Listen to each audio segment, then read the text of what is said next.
ദാമ്പത്യം. രചന, അവതരണം മിത്രവിന്ദ. എന്റെ കുഞ്ഞമ്മ ഇവിടെ പോയി? ശോ, എന്റെ വാവയെ കാണുന്നില്ലല്ലോ. അമ്മേ, ഞാനാ ഇത്. ഇങ്ങോട്ടൊന്ന് സൂക്ഷിച്ചു നോക്കിക്കേ. കുഞ്ഞമ്മു ഭദ്രയെ വട്ടം ചുറ്റി പിടിച്ചു. അയ്യോടാ, എന്റെ പൊന്നിനെ കണ്ടിട്ട് അമ്മയ്ക്ക് മനസ്സിലായില്ലെന്നേ. അമ്മയുടെ പൊന്ന് സുന്ദരിയായല്ലോ. ഭദ്ര പറഞ്ഞതും കുഞ്ഞമ്മൂന് നാണം വന്നു. അച്ചിയാ എന്നെ മേക്കപ്പ് ചെയ്തേ. ആഹാ, അത് കൊള്ളാലോ. ദേവേട്ട, നമ്മുടെ കുഞ്ഞമ്മൂനെ ഇപ്പോ നോക്കിയേ. സുന്ദരിയായിട്ടുണ്ട് അല്ലേ? അവളുടെ നാണിച്ചുള്ള നിൽപ്പ് കണ്ടതും മാരാരും ഭദ്രയും ചിരിച്ചുപോയി. പിന്നല്ലാതെ, ദേവച്ചന്റെ ചുന്ദരി മുത്തല്ലേ ഇത്. മാരാർ കുഞ്ഞമ്മൂനെ എടുത്ത് മേൽപോട്ടുയർത്തി അവളുടെ കവിളിൽ മുത്തം കൊടുത്തു. ശേഷം ഭദ്രയും മാരാരും കൂടി കുഞ്ഞിനെയും കൊണ്ട് ഹോളിലേക്ക് വന്നു. ഒരിഡലി കഴിപ്പിക്കാനായി ഭദ്ര ആവുന്നത്ര നോക്കിയിട്ടും കുഞ്ഞമ്മു ഒരല്പം മാത്രമേ കഴിച്ചുള്ളൂ. പിന്നീട് ബീനച്ചേച്ചി പാലും ബിസ്ക്കറ്റും ഒക്കെ കൊടുത്ത് സെറ്റാക്കിയ ശേഷമാണ് കുഞ്ഞമ്മൂനെ സ്കൂളിലേക്ക് അയക്കാൻ റെഡിയാക്കിയത്. വിശേഷങ്ങൾ പറഞ്ഞിട്ടും കുഞ്ഞമ്മൂന് തീരുന്നില്ലായിരുന്നു. സ്കൂളിലെ ഓരോ ദിവസത്തെയും കാര്യങ്ങൾ മാരാരോട് വളരെ വിശദീകരിച്ചാണ് അവൾ പറയുന്നത്. മിഴിയും ചുണ്ടും നെറ്റിയും ഒക്കെ ചലിപ്പിച്ചുകൊണ്ടുള്ള അവളുടെ ആ സംസാരം കാണാനും കേട്ടിരിക്കാനും നല്ല രസമാണ്. ദേവച്ച, ഞാനൊരു കാര്യം പറയട്ടെ. എന്താടാ? ഇന്ന് നമുക്ക് തമ്പുരുക്കുട്ടിയുടെ അടുത്ത് പോയാലോ? പിന്നെന്താ, നമുക്ക് കുഞ്ഞമ്മു സ്കൂള് വിട്ട് വൈകുന്നേരം പോകാം. ദേവച്ച, തമ്പുരുക്കുട്ടിക്കൊരു ഗിഫ്റ്റ് വാങ്ങിക്കണം. എന്ത് ഗിഫ്റ്റാണ് വാങ്ങേണ്ടത്? കുഞ്ഞമ്മു പറയ. കഴിഞ്ഞ ദിവസം ഞാൻ അവിടെ ചെന്നപ്പോ തമ്പുരുക്കുട്ടി പറയാ അവൾക്കൊരു ബുക്കും പെന്നും വേണോന്ന്. അയ്യോ ദേവേട്ട, പേനയൊന്നും മേടിക്കണ്ട, കണ്ണിലെങ്ങാനും കുത്തിയാ തീർന്നു. പെട്ടെന്ന് ഭദ്ര പറഞ്ഞു. ദേവച്ച, സോഫ്റ്റ് ആയിട്ടുള്ള പെൻ കിട്ടും. ഭദ്രയെ നോക്കി ചുണ്ടു പിളർത്തിക്കൊണ്ട് കുഞ്ഞമ്മു പറഞ്ഞു. ഈ അമ്മയ്ക്ക് ഒന്നും അറിയില്ല, ഞാനും ദേവച്ചനും കൂടി വാങ്ങിച്ചോളാം, അല്ലേ ദേവച്ച? കൊഞ്ചിക്കൊണ്ട് പറയുകയാണ് കുഞ്ഞമ്മു. നമുക്ക് രണ്ടാൾക്കും കൂടി വൈകുന്നേരം കുഞ്ഞമ്മു സ്കൂള് വിട്ടു വരുമ്പോൾ മാളിൽ പോകാം. അവിടുന്ന് തമ്പുരുക്കുട്ടിക്ക് ഗിഫ്റ്റൊക്കെ വാങ്ങിക്കാം. ഓക്കെ? Okay okay. കുഞ്ഞമ്മു സന്തോഷത്തോടെ തലകുലുക്കി. അപ്പോഴേക്കും അവർ കുഞ്ഞമ്മൂന്റെ സ്കൂളിന്റെ വാതിൽക്കൽ എത്തിയിരുന്നു. മാരാരാണ് കുഞ്ഞിനെ ഇറക്കിക്കൊണ്ടുപോയത്. തുള്ളിക്കളിച്ചൊരു പൂമ്പാറ്റയെ പോലെ അകത്തേക്ക് പോകുന്ന കുഞ്ഞമ്മൂനെ ഒന്നുകൂടി നോക്കിയ ശേഷം മാരാർ തിരികെ വണ്ടിയുടെ അടുത്തേക്ക് വന്നു. എന്തൊക്കെയായാലും ശരി, കുഞ്ഞമ്മൂ പറഞ്ഞതുപോലെ അന്ന് വൈകുന്നേരം മാരാർ അവളെയും കൂട്ടി ഷോപ്പിംഗ് മാളിലേക്ക് പോയിരുന്നു. തമ്പുരുക്കുട്ടിക്ക് കൊടുക്കാൻ വേണ്ടിയാണ് കുഞ്ഞമ്മു ഒരുപാട് കളിക്കോപ്പുകൾ വാങ്ങിക്കൂട്ടിയത്. ഒപ്പം കുറച്ച് കളറിംഗ് ബുക്കുകളും നല്ല സോഫ്റ്റ് പെൻസിലുകളും അവൾ ദേവച്ചനെ കൊണ്ട് മേടിപ്പിച്ചു. അന്ന് അശ്വിന്റെ വീട്ടിൽ എത്തിയത് മുതൽ കുഞ്ഞമ്മുന്റെ ലോകം തമ്പുരുവിന് ചുറ്റുമായിരുന്നു. രണ്ടുപേരും തമ്മിൽ അത്രയേറെ കൂട്ടാണ്. ചേച്ചിക്കുട്ടി വരുന്നുണ്ടെന്ന് അറിഞ്ഞാൽ പിന്നെ തമ്പുരുക്കുട്ടി ഉമ്മർത്ത് തന്നെ കാത്തു നിൽക്കും. അകത്തേക്കൊന്ന് കയറുക പോലുമില്ല. പിന്നെ കളിയും ചിരിയും ബഹളവുമാണ്. എന്നാൽ അവിടെ നിന്നും മടങ്ങിപ്പോരുമ്പോൾ കുഞ്ഞമ്മൂന്റെ മുഖം ആകെ വിഷമിച്ചാണ്. എന്തുപറ്റിയെന്ന് ഭദ്ര തിരക്കിയെങ്കിലും ഒന്നും മിണ്ടാതെ വിഷമത്തോടെ തല കുനിച്ചിരിക്കുകയാണവൾ. ഇടയ്ക്കൊക്കെ കുഞ്ഞമ്മു ഇങ്ങനെയാണ്. തമ്പുരുവിനെ നമുക്ക് കോവിലകത്തേക്ക് കൂട്ടിക്കൊണ്ടു പോയാലോ എന്ന് ചോദിച്ചാവും. പിന്നെ ബഹളം. ഒരിക്കൽ മാരാർ തമ്പുരുവിനെ അങ്ങനെ കൊണ്ടുവരാൻ നോക്കിയതുമാണ്. പക്ഷേ പടിപ്പുര കടക്കും മുന്നേ അവൾ ഉറക്കെ കരയാൻ തുടങ്ങി. അതോടെ വന്നതിലും വേഗത്തിൽ മാരാർ കുഞ്ഞിനെ തിരികെ വീട്ടിൽ കൊണ്ടുപോയി ആക്കുകയായിരുന്നു. ഇന്നും അതുതന്നെയാവും സങ്കടമെന്നാണ് മാരാരും ഭദ്രയും കരുതിയത്.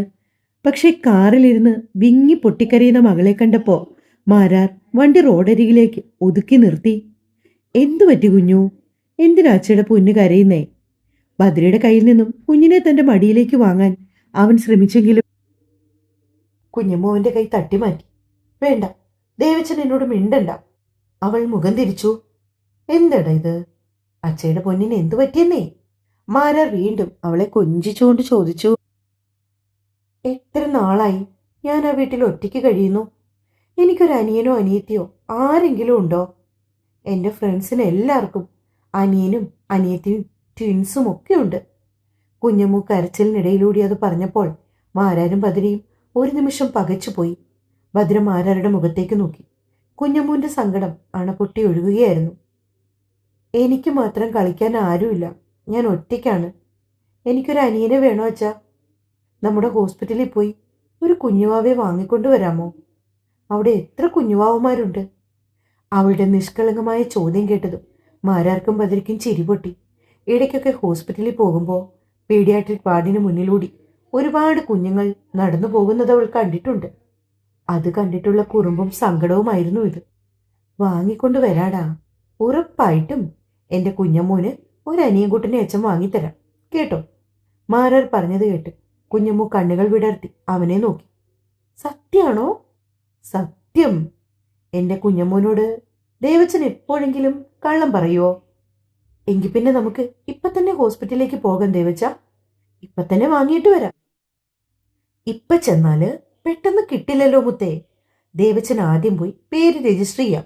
എന്നിട്ട് ഹോസ്പിറ്റലിൽ നിന്ന് ഒരു നല്ല അനിയൻകുട്ടിനെ കിട്ടുമ്പോൾ അവർ ദേവച്ചനെ വിളിക്കും. അപ്പൊ പോയി വാങ്ങി എന്റെ കുഞ്ഞമ്മൂന് കൊണ്ടുവരാം. അതുപോലെ ഒത്തിരി ദിവസം കാത്തിരിക്കേണ്ടി വരുമോ? അവൾക്ക് പിന്നെയും സംശയം. ഏയ്, വേണ്ടി വരില്ല. നമുക്ക് പെട്ടെന്ന് തന്നെ കുഞ്ഞുവാവെ മേടിക്കാം. അതോടെ കുഞ്ഞമ്മു സന്തോഷത്തോടെ തലയാട്ടി. എന്നിട്ട് ബദ്രിയുടെ മുഖത്തേക്ക് നോക്കി. അമ്മേ, ദേവച്ചൻ പറയുന്ന സത്യല്ലേ? എനിക്കും അനിയൻകുട്ടനെ കിട്ടുവോ? കിട്ടും കുഞ്ഞമ്മൂ. എന്റെ മോള് സങ്കടപ്പെടണ്ട. നമുക്ക് കുഞ്ഞമ്മൂന് കൂട്ടായിട്ട് ഒരു അനിയൻകുട്ടനെ മേടിക്കാം. നമ്മുടെ ഹോസ്പിറ്റലിൽ നിന്ന് തന്നെ മേടിക്കാം.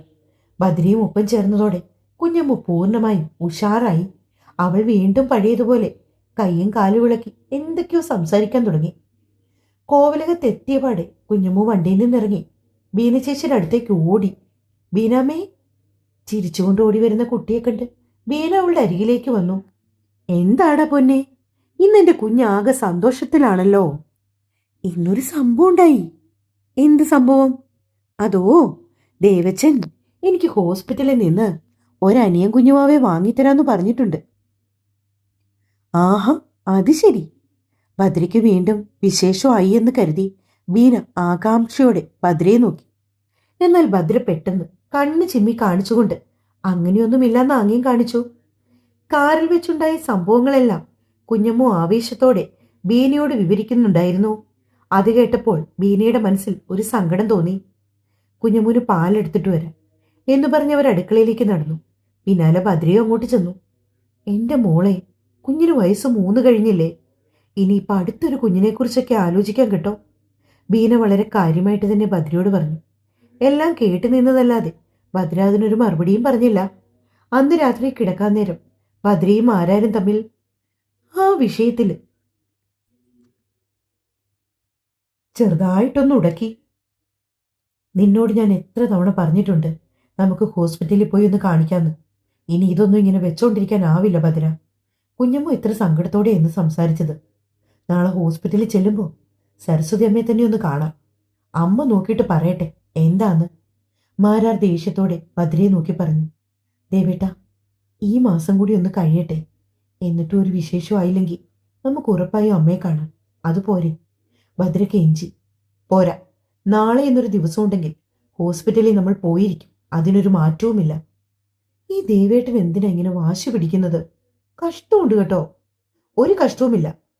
ഭദ്ര, മാസം 5 നമ്മൾ ഈ കാര്യം പറഞ്ഞ് വഴക്കുണ്ടാക്കാൻ തുടങ്ങിയിട്ട്.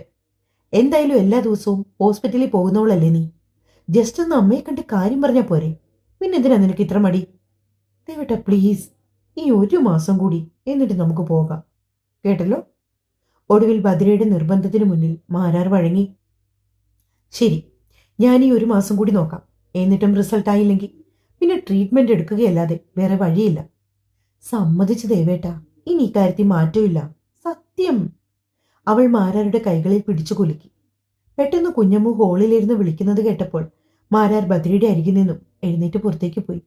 ആ സമയത്ത് ഭദ്രയുടെ മിഴികൾ ചുവരിലെ കലണ്ടറിലേക്കാണ് നീണ്ടത്. എല്ലാ മാസവും 7-ാം തീയതി കൃത്യമായി എത്തുന്ന ആ ചുവപ്പ് രാശി. ഇന്നിപ്പോ 24-ാം തീയതി ആയിട്ടും വന്നിട്ടില്ല. ദേവേട്ടൻ അറിയാതെ ഇന്നലെ അവളൊന്ന് ടെസ്റ്റ് ചെയ്ത് നോക്കിയതാണ്. പക്ഷേ റിസൾട്ട് നെഗറ്റീവായിരുന്നു. എന്തായാലും 4-5 ദിവസം കൂടി കാത്തിരിക്കാം എന്നായിരുന്നു ഭദ്രയുടെ കണക്ക് കൂട്ടൽ. ഭദ്ര, ഹോളിൽ നിന്നും മാരാർ വിളിച്ചു. എന്താ ദേവേട്ട? ഭദ്ര അങ്ങോട്ട് ചെന്നു. എടോ, നാളെയല്ലേ ഭാവനയുടെ വിവാഹം? അയ്യോ, പറഞ്ഞപ്പോഴാ ഓർത്തത്. അത് നേരാണല്ലോ. ദേവേട്ടൻ പോന്നില്ലേ? എന്തായാലും വിളിച്ചതല്ലേ, ഒന്ന് പോയിട്ട് വരാം. താനും കൂടി വാടോ, നമുക്ക് ഒരുമിച്ച് പോകാം. ദേവേട്ട, നാളെ ഞങ്ങളുടെ ഹോസ്പിറ്റലിലെ ഹീമ സിസ്റ്ററുടെ എൻഗേജ്മെന്റ് കൂടിയാ. പോയില്ലെങ്കിൽ ശരിയാവില്ല. അതുകൊണ്ട് ദേവേട്ടൻ ഭാവനയുടെ ഫംഗ്ഷന് വെക്കൂ, ഞാൻ ഇത് അറ്റൻഡ് ചെയ്തോളാം. ഭദ്ര പറഞ്ഞത് കേട്ട് മാരാർ ആലോചനയോടെ തലകുലുക്കി സമ്മതിച്ചു. ദേവച്ച, ഞാനും വരട്ടെ കല്യാണത്തിന്? കുഞ്ഞമ്മ ഓടി വന്ന് ചോദിച്ചപ്പോ മാരാർ അവളെ എടുത്തുയർത്തി. കുഞ്ഞമ്മ കല്യാണത്തിന് വന്നാൽ നാളെ സ്കൂളിൽ പോകണ്ടേ? ഭദ്ര ചോദിച്ചു. ഓ, അത് ശരിയാണല്ലോ. എങ്കിൽ പിന്നെ ഞാൻ വരുന്നില്ല. ദേവച്ചൻ ഒറ്റയ്ക്ക് പൊക്കൂ, കുഞ്ഞമ്മു നിഷ്കളങ്കമായി പറഞ്ഞു. മാരാർ ചിരിച്ചുകൊണ്ട് അത് സമ്മതിച്ചു. അങ്ങനെ വീണ്ടും ദിവസങ്ങൾ വേഗത്തിൽ ഓടിമറിഞ്ഞു. 1-ാം തീയതി രാവിലെ ഭദ്ര വീണ്ടും പ്രഗ്നൻസി ടെസ്റ്റിനുള്ള സ്ട്രിപ്പുമായി റൂമിലേക്ക് വന്നു. മാരാരും കുഞ്ഞമ്മവും രാവിലെ ക്ഷേത്രത്തിൽ പോകാനായി കുളിച്ച് റെഡിയായി നിൽക്കുകയാണ്. തലേദിവസം രാത്രി കിടന്നപ്പോഴാണ് അമ്പലത്തിൽ പോകണമെന്ന ആഗ്രഹം കുഞ്ഞമ്മു പറയുന്നത്. മകളുടെ ആഗ്രഹം കേട്ട ഉടനെ എങ്കിൽ പിന്നെ നാളെ പോയിക്കളയാന്ന് മാരാര് സമ്മതിച്ചു. അങ്ങനെ അച്ഛനും മകളും കൂടി ക്ഷേത്രത്തിലേക്ക് പുറപ്പെട്ട നേരത്താണ് ഭദ്ര പ്രഗ്നൻസി ടെസ്റ്റ് ചെയ്തു നോക്കിയത്. മിടിക്കുന്ന ഹൃദയത്തോടെ അവൾ ആ സ്ട്രിപ്പിലേക്ക് തന്നെ നോക്കി നിന്നു. ആദ്യത്തെ ലൈൻ സാധാരണ പോലെ കടും ചുവപ്പു നിറത്തിൽ തെളിഞ്ഞു വന്നു. അടുത്ത ലൈൻ തെളിയുന്നുണ്ടോ എന്ന് നോക്കുമ്പോഴും അവളുടെ ഹൃദയമിടിപ്പ് വല്ലാണ്ട് ഉച്ചത്തിലായി. കൈകൾ കൂപ്പിപ്പിടിച്ച് കരച്ചിലിന്റെ വക്കോളം എത്തി അവൾ ഈശ്വരനോട് പ്രാർത്ഥിച്ചു. ഇത്തിരി നേരം കഴിഞ്ഞതും ദാ അടുത്ത ലൈൻ കൂടി പതുക്കെ തെളിഞ്ഞു വരുന്നു. അത് കണ്ടതും ഭദ്രയുടെ കണ്ണുകൾ നിറഞ്ഞൊഴുകി. അറിയാതെ അവളുടെ വലം കൈ അടിവയറിലേക്ക് പതിഞ്ഞു. സന്തോഷം അടക്കാനാവാതെ ചുവരിലേക്ക് ചേർന്ന് നിന്ന് അവൾ വിങ്ങി പൊട്ടിക്കരഞ്ഞു. അപ്പോഴേക്കും കുഞ്ഞമ്മവും ആരാരും അമ്പലത്തിൽ പോയി തിരിച്ചെത്തിയിരുന്നു. അമ്മയെന്ന് വിളിച്ചുകൊണ്ട് കുഞ്ഞമ്മ ഓടിക്കയറി വന്നപ്പോൾ കണ്ടത് കരഞ്ഞു നിൽക്കുന്ന ഭദ്രയെയാണ്. അമ്മ കരയാണോ? കുഞ്ഞമ്മു പരിഭ്രമത്തോടെ ചോദിച്ചു. ഭദ്ര പെട്ടെന്ന് കണ്ണുകൾ തുടച്ചുകൊണ്ട് അവളെ നോക്കി. അപ്പോഴേക്കും മാരാരും അവരുടെ അടുത്തേക്ക് എത്തി. എന്തുപറ്റി ഭദ്ര, നീ എന്തിനാ കരയുന്നത്? മാരാർ അവളുടെ തോളി പിടിച്ചു. മാരാരുടെ വലങ്കയിൽ മുറുക്ക പിടിച്ച് ഭദ്ര വീണ്ടും വിങ്ങി പൊട്ടിക്കരഞ്ഞപ്പോ അവനും വല്ലാത്തൊരു അവസ്ഥയിലായി. എന്താ ഭദ്ര ഇത്? കാര്യം പറ, നീ എന്തിനാ കരയുന്നത്? അവൻ അവളെ പിടിച്ചൊളിച്ചു. മറുപടിയായി അവൾ തന്റെ കയ്യിലിരുന്ന പ്രഗ്നൻസി ടെസ്റ്റിന്റെ സ്ട്രിപ്പ് അവന് നേരെ നീട്ടി. അത് കണ്ടതും മാരാരുടെ ചുണ്ടിൽ ഒരു വലിയ പുഞ്ചിരി വിരിഞ്ഞു. സന്തോഷം സഹിക്കാനാവാതെ അവൻ ഭദ്രയെ വാരിയെടുത്ത് വട്ടം കറക്കി. ബീനമ്മച്ചി, ഓടിവാ, എന്റെ ഭദ്രയമ്മ കരയാം. ബീനച്ചേച്ചിയും വിളിച്ചുകൊണ്ട് ഓടിവന്ന കുഞ്ഞമ്മ കാണുന്നത് ഭദ്രയെ എടുത്തുയർത്തി നിൽക്കുന്ന മാരാരെയാണ്. ദേവേട്ടാ, എന്നെ താഴെ നിർത്ത്, ബീനച്ചേച്ചി. നാണം കൊണ്ട് ഭദ്ര മാരാരുടെ തോളി തട്ടി. വായും പൊളിച്ച് അമ്പരന്ന് നിൽക്കുന്ന ബീനച്ചേച്ചിക്ക് കാര്യമൊന്നും മനസ്സിലായില്ല. ഭദ്രയെ താഴെ നിർത്തിയ ശേഷം മാരാർ കുഞ്ഞമ്മൂനെ വാരിയെടുത്തു. കുഞ്ഞമ്മു, എന്റെ കുഞ്ഞിന് കൂട്ടായിട്ട് ഒരാള് വരുവാട്ടോ. നമ്മുടെ ഭദ്രാമ്മയുടെ വയറ്റിൽ ഒരു കുഞ്ഞുവാവയുണ്ട്. മാരാർ അവളുടെ കവളിൽ തുരുതുരാ മുത്തം കൊടുത്തുകൊണ്ട് പറഞ്ഞു. കേട്ട പാതി കേൾക്കാത്ത പാതി കുഞ്ഞമ്മു താഴേക്കിറങ്ങി. ഓടിച്ചെന്ന് ഭദ്രയെ കെട്ടിപ്പിടിച്ച് അവളുടെ വയറ്റിൽ അമർത്തി ചുംബിച്ചു. സത്യാണോ അമ്മേ? അതേടാ, സത്യാണ്. എന്റെ കുഞ്ഞമ്മൂന്റെ പ്രാർത്ഥന ഈശ്വരൻ കേട്ടു. അമ്മയുടെ വയറ്റിൽ ഒരു കുഞ്ഞുവാവയുണ്ട്. ഭദ്ര അല്പം കുനിഞ്ഞു വന്ന് കുഞ്ഞമ്മൂന്റെ നെറുകയിൽ ആർദ്രമായി ചുംബിച്ചു. ഇത് കേട്ടപ്പോൾ ബീന ചേച്ചിക്കും വല്ലാത്ത സന്തോഷമായി. എത്ര നാളായി മോളെ, ഈ ഒരു നല്ല വാർത്ത കേൾക്കാൻ ഞങ്ങൾ കാത്തിരിക്കുന്നു. ഇപ്പോഴാ മനസ്സൊന്ന് സമാധാനായത്. ഒത്തിരി സന്തോഷം, അവർ പറഞ്ഞു. പിന്നീട് ഭദ്ര ഫോണെടുത്ത് ആദ്യം വിളിച്ചത് സരസ്വതി അമ്മയാണ്. അവരോടാണ് ഈ സന്തോഷ വിവരം ആദ്യം പങ്കുവച്ചത്. അത് കഴിഞ്ഞ് മികയോടും സംസാരിച്ചു. വിവരം അറിഞ്ഞ ഉടനെ തന്നെ അശ്വിൻ മാരാരെ വിളിച്ച് സംസാരിച്ചു. അവനും ഒരുപാട് സന്തോഷം. വൈകുന്നേരം അവരെല്ലാവരും കൂടി ഭദ്രയെ കാണാൻ വന്നു. ഒരുപാട് പലഹാരമൊക്കെ മേടിച്ചുകൊണ്ടാണ് അവരുടെ വരവ്. അമ്മയുടെ വയറ്റിൽ കുഞ്ഞുവാവയുണ്ടെന്ന് പറഞ്ഞ് കുഞ്ഞമ്മ ഓടിപ്പാഞ്ഞ് നടന്നു. പിന്നീടുള്ള 10 മാസവും ഭദ്രയ്ക്ക് ഏറ്റവും വലിയ സന്തോഷം നൽകിയത് കുഞ്ഞമ്മൂന്റെ സ്നേഹവും കരുതലുമായിരുന്നു. എപ്പോഴും അമ്മയുടെ പിന്നാലെ നടന്ന് അമ്മയ്ക്ക് വേണ്ട ചെറിയ കാര്യങ്ങൾ പോലും ചോദിച്ചറിഞ്ഞ് ചെയ്തു കൊടുക്കുമായിരുന്നു. കുഞ്ഞമ്മൂന് ഏറെ ഉത്സാഹവും. ഭദ്ര എവിടെയെങ്കിലും ഇരിക്കുവാണെങ്കിൽ കുഞ്ഞമ്മു വന്നിട്ട് അമ്മയ്ക്ക് ഫോണെടുത്ത് കയ്യിൽ കൊടുക്കും. ബീന ചേച്ചിയോട് വെള്ളം മേടിച്ചു കൊണ്ടുവന്ന് കൊടുക്കും, സ്നാക്സ് കൊടുക്കും. അങ്ങനെ കുഞ്ഞി കാര്യങ്ങളായിരുന്നു കുഞ്ഞമ്മു ചെയ്യുന്നത്. സത്യം പറഞ്ഞാൽ അതൊക്കെ കാണുമ്പോൾ ഭദ്രയ്ക്ക് കണ്ണു നിറയും. ഗർഭകാലത്ത് ചില ചെറിയ ആരോഗ്യ പ്രശ്നങ്ങൾ ഉണ്ടായിരുന്നതുകൊണ്ട് ഭദ്ര ഹോസ്പിറ്റലിലേക്കുള്ള പതിവ് യാത്രകളൊക്കെ 4-5 മാസം ആയപ്പോൾ തൊട്ട് ഒഴിവാക്കിയിരുന്നു. മാരാർ തന്റെ ശ്രദ്ധ മുഴുവനും ഭദ്രയുടെ കാര്യങ്ങളിലേക്ക് മാത്രമായി ഒതുക്കി. അതുകൊണ്ട് തന്നെ അവൻ അത്യാവശ്യം തിരക്കിലാക്കുകയും ചെയ്തു. എങ്കിലും ഭദ്രയുടെയോ കുഞ്ഞമ്മൂവിൻ്റെയോ ഒരു കാര്യത്തിലും യാതൊരു കുറവും വരാതെ മാരാർ പ്രത്യേകം ശ്രദ്ധിച്ചിരുന്നു. സരസ്വതിയമ്മയായിരുന്നു ഭദ്രയെ പരിചരിച്ചിരുന്നത്.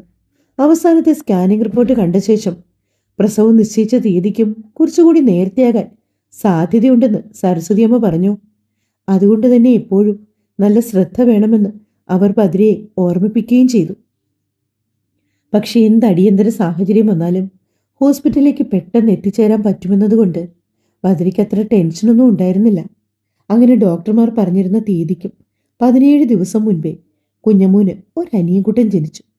അവൾ ആഗ്രഹിച്ചതുപോലെ തന്നെ ഒരു ചക്കര വാവ, കുഞ്ഞമ്മൂന്റെ സ്വന്തം കുഞ്ഞൂട്ടൻ. അനിയൻ ആ പേര് കണ്ടുപിടിച്ചതും അവൾ തന്നെയായിരുന്നു. ദേവച്ചനാണെങ്കിൽ വാവയെ കുഞ്ഞമ്മൂന്റെ മടിയിലേക്ക് വെച്ചു കൊടുത്തു. വിളിച്ചേടാ, പൊന്നു വിളിച്ചേ. അവൻ പറഞ്ഞതും അവൾ കുഞ്ഞിച്ചക്കനെ മെല്ലെ വിളിച്ചു. ഇച്ചിച്ചിയുടെ കുഞ്ഞൂട്ടാ. അത് കേട്ടതും കണ്ണുകൾ അടച്ചു കിടന്നിരുന്ന കുഞ്ഞാവ പതിയെ കണ്ണൊന്ന് ചിമ്മി തുറന്നു. അച്ഛേ, ദാ നോക്കിയേ, കണ്ണു തുറന്നു. വലിയ ഉച്ചത്തിൽ കുഞ്ഞമ്മു പറഞ്ഞു. ഭദ്രയുടെ വയറ്റിൽ കിടന്ന് ആദ്യമായി അനങ്ങിത്തുടങ്ങിയ നാൾ മുതൽ കുഞ്ഞമ്മു അവളുടെ വയറിനടുത്ത് ചെന്ന് പതിവായി വിളിക്കുമായിരുന്നു, ഇച്ചേച്ചിയുടെ കുഞ്ഞൂട്ടാന്ന്. ആ വിളി കേൾക്കുമ്പോൾ കുഞ്ഞു ഭദ്രയുടെ വയറ്റിൽ കിടന്ന് നന്നായി തുടിപ്പുകൾ കാട്ടും. ചിലപ്പോഴൊക്കെ കുഞ്ഞിന്റെ അനക്കം കുറവാണെന്ന് തോന്നുമ്പോൾ ഭദ്ര കുഞ്ഞമ്മൂനെ അരികിലേക്ക് വിളിക്കും. എന്നിട്ട് ഭാവിയോട് സംസാരിക്കാൻ പറയും. അപ്പോഴൊക്കെ കുഞ്ഞമ്മു ഓടിയെത്തി ഇതുപോലെ സ്നേഹത്തോടെയാണ് അവനെ വിളിക്കാറുള്ളത്. ആ ഓർമ്മ മനസ്സിലുള്ളത് കൊണ്ടാണ് കുഞ്ഞിനെ ആദ്യമായി കൈകളിൽ കിട്ടിയ ആ സുന്ദര നിമിഷത്തിൽ തന്നെ മാരാർ മകളോടങ്ങനെ വിളിക്കാൻ പറഞ്ഞത്. ഇച്ചേച്ചിയുടെ കുഞ്ഞൂട്ടാന്ന് കുഞ്ഞമ്മു വീണ്ടും വിളിച്ചതും തന്റെ പ്രിയപ്പെട്ട ഇച്ചേച്ചിയുടെ ശബ്ദം തിരിച്ചറിഞ്ഞതുപോലെ ആ കുഞ്ഞിച്ചക്കൻ പതിയെ കണ്ണുകൾ തുറന്ന് കുഞ്ഞമ്മൂന്റെ മുഖത്തേക്ക് തന്നെ നോക്കി. അത് കാണും തോറും കുഞ്ഞമ്മ പൊട്ടിച്ചിരിച്ചു. ആ കാഴ്ച കണ്ടതും സന്തോഷം അടക്കാനാവാതെ മാരാരുടെയും ഭദ്രയുടെയും കണ്ണുകൾ ഒരിക്കൽ കൂടി നിറഞ്ഞൊഴുകി. തുടരും. അടുത്ത പാർട്ടിൽ കഥ തീരും കേട്ടോ. എന്നെ സപ്പോർട്ട് ചെയ്ത എല്ലാവർക്കും ഒരുപാട് ഒരുപാട് നന്ദി. സ്നേഹത്തോടെ മിത്ര.